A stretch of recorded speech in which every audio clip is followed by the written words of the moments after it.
Estamos de volta com o Alerj Debate. Conversamos hoje sobre o primeiro ano da reforma trabalhista aprovada em Brasília. Senhores, a gente estava falando no primeiro bloco sobre alguns direitos dos trabalhadores que podem ter sido retirados com a lei, né? Um dos dados que a gente tem é que o número de ações trabalhistas na Justiça caiu 40% em relação ao ano passado, após 6 meses da aprovação da lei.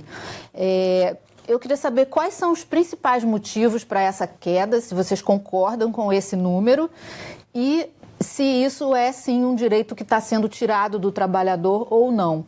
Por favor, Sérgio. Olha, é evidente que a reforma teve uma intenção de dificultar o acesso ao justiça do trabalho.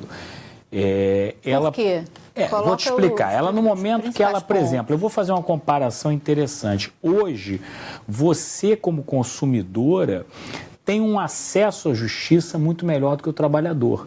Por quê? O consumidor vai para o juizado especial, ele não paga honorários de advogado em primeira instância, ele entra com o processo e ele não pode ser condenado em honorários. Então é um processo que ele a princípio não tem custo. Agora, e também era assim para o trabalhador. Sim. E agora ele passa a pagar. Ele passa a ter uma sobrecarga de honorários, né? Mesmo que ele entre com esse processo. Isso tem um fator intimidador, porque, evidente, o trabalhador é uma parte mais fraca, né? Esse tipo de imposição foi até, por exemplo, rejeitado em países até liberais, como a Inglaterra. Se tentou uma reforma trabalhista, curiosamente, com essa mesma intenção de condenar em custas e honorários o trabalhador.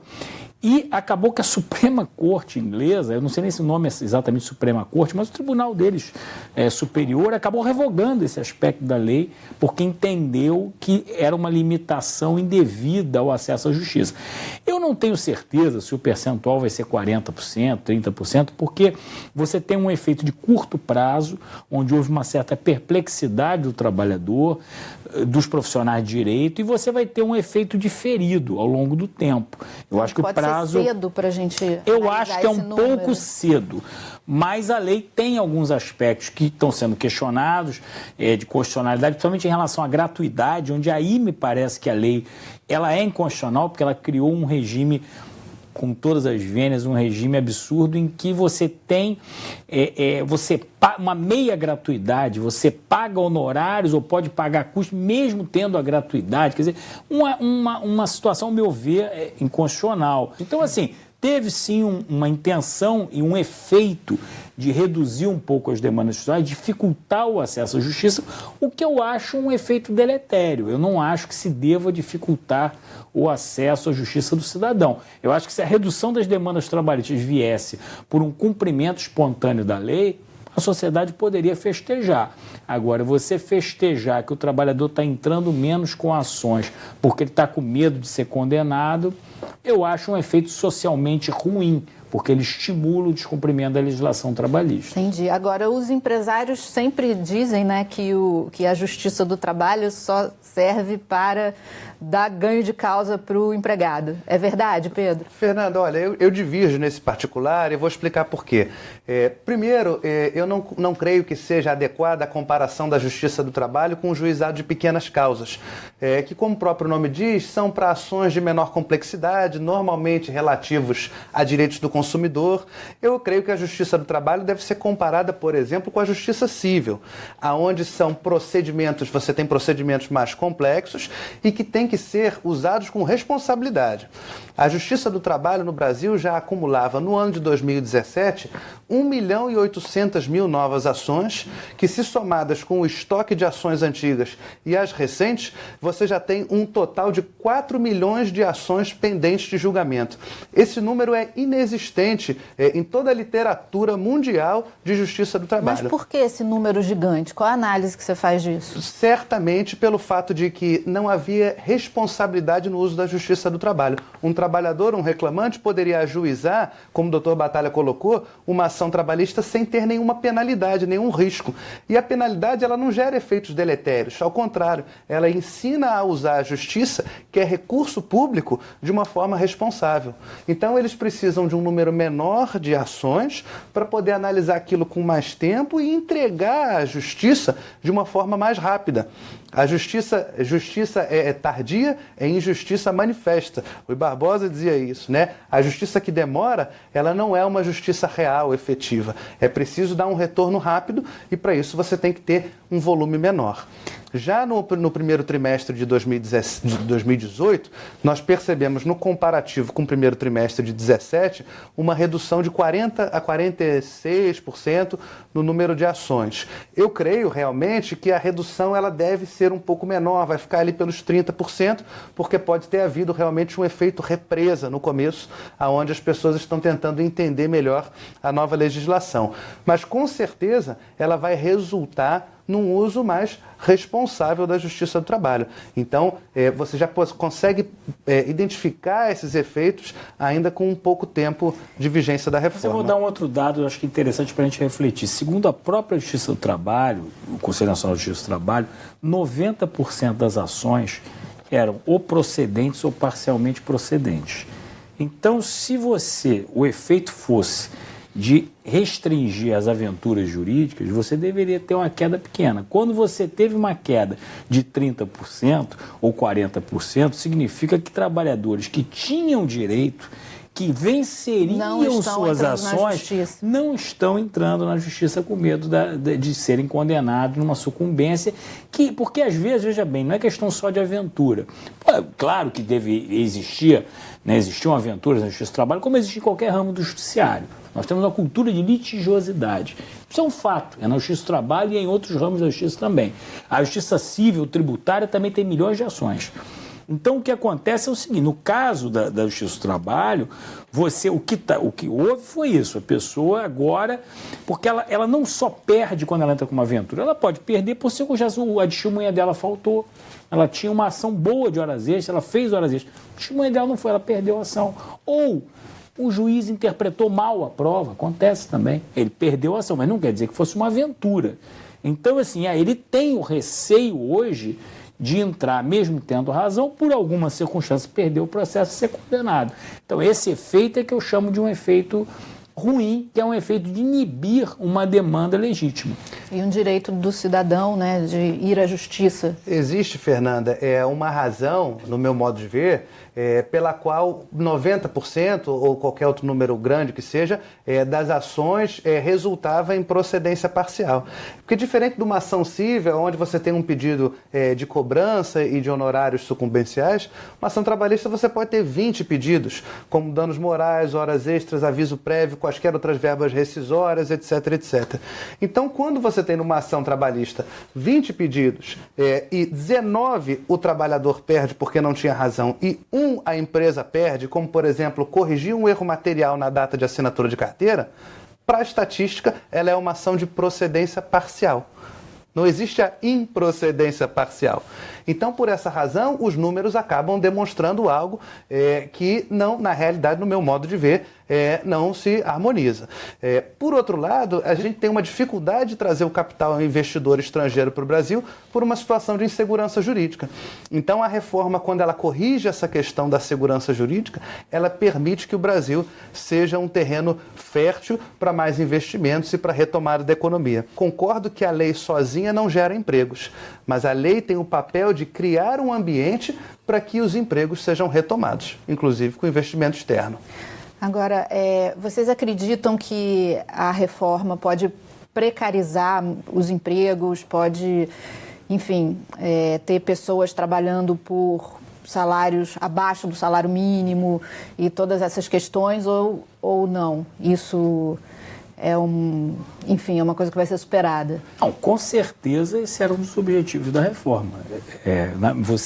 Não exatamente, não é que fosse uma coisa satânica, mas o objetivo era reduzir o custo da mão de obra, precarizando, sim, os empregos. A ideia era essa, o trabalho intermitente, que isso tem na Inglaterra o chamado contrato 0 hora, por exemplo, que você não é obrigado a dar uma remuneração mínima ao empregado. Isso na Inglaterra, em outros países, isso foi importado para cá porque é uma tentativa de superexplorar uma mão de obra periférica, né?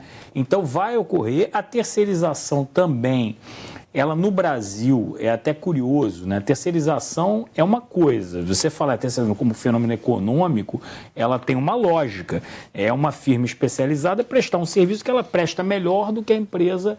Mas na prática não é assim que acontece. Não, no Brasil ela é diferente, porque o interessante é isso, a terceirização no Brasil é para cortar custo, cortar custo de que forma? Contratando um empregado que vai fazer a mesma coisa que o seu empregado, mas recebendo menos. Não é essa a lógica da terceirização. Agora, a terceirização da atividade fim é um fenômeno brasileiro. O STF acabou de aprovar, né? Sim, é um fenômeno brasileiro, é uma coisa curiosa. E também você não tem muita lógica. Por que você vai terceirizar a sua atividade fim? Ou seja, você vai contratar um cara que vai fazer o que você faz mesmo e por outra empresa, e a empresa ainda vai ganhar uma comissão com isso?